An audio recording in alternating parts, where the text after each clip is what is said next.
Voilà ma petite mise en scène. On veut pas du masque, on veut pas travailler. Faut être un acteur pour faire ça. Salam, salut, shalom, comme dirait un grand poète des temps 2000. Aujourd'hui, je voudrais vous parler d'un sujet un peu sérieux, le port du masque obligatoire. Est-ce un liberticide, un ou une liberticide? Alors pour commencer, liberticide, c'est fort, ça veut dire tuer une liberté. Est-ce qu'on tue une liberté en vous demandant de porter un masque? Un petit morceau de tissu là, comme ça. Il faut savoir qu'il y a une grande maladie qui circule actuellement, le Covid-19, qui tue beaucoup de gens, qui déchire des familles. Donc c'est quand même assez sérieux. Et lorsqu'on voit certaines personnes dans la rue manifester ou sur les réseaux sociaux, en prétextant un complot, ça c'est pour justifier ces bêtises, il n'y a rien mieux que dire c'est un complot. Alors lorsqu'on voit ces gens en train de manifester, ne serait-ce que pour faire un petit effort, parce que porter un masque c'est vraiment un petit effort. Bon, il y a d'autres mesures dans certains gouvernements un peu plus dures. Bref, c'est vraiment pour protéger les gens. C'est quelque chose,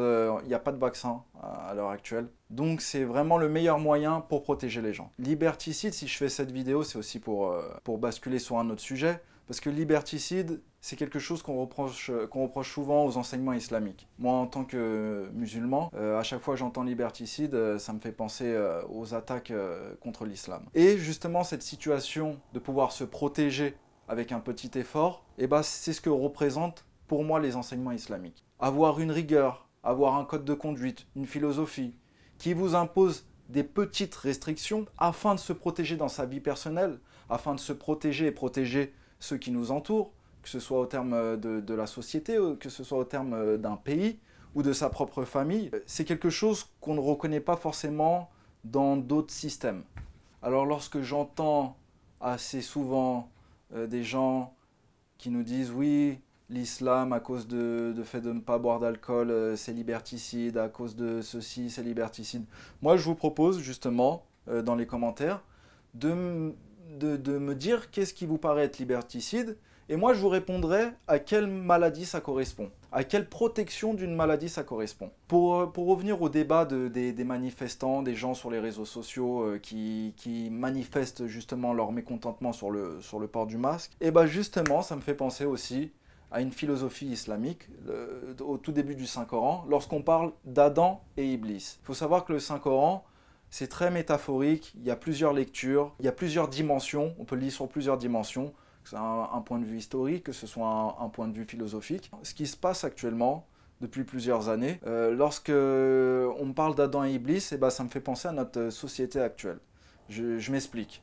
Lorsqu'on parle d'Adam, quelqu'un qui est humble, quelqu'un qui est soumis à l'autorité en place, quelqu'un qui fait son auto-introspection, qui fait une réforme, et qu'on met en opposition Iblis, qui lui, à l'inverse d'Adam, se réclame être le meilleur, celui qui est fait de feu, celui qui désespère, parce que Iblis porte dans son nom la racine du désespoir.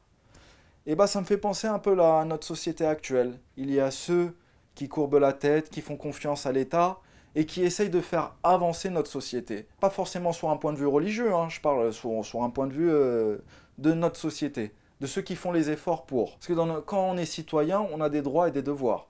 Et j'entends souvent les gens qui parlent de leurs droits, mon droit ci, mon droit ça, mais jamais personne parle de son devoir. Il y a très peu de personnes qui accentuent sur les devoirs. Et c'est quelque chose d'important, et c'est ce qui nous fait progresser et avancer.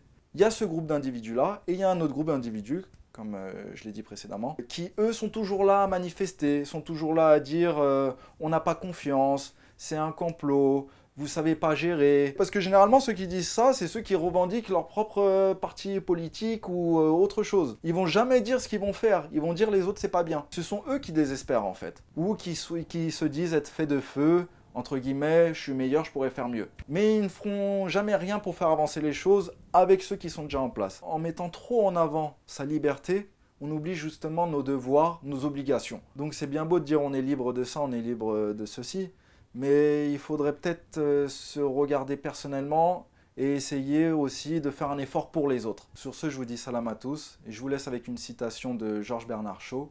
La décadence ne peut trouver d'agent que lorsqu'elle porte le masque du progrès. Comme on parle un peu de masque, voilà. Assalamu alaikum, salam à tous.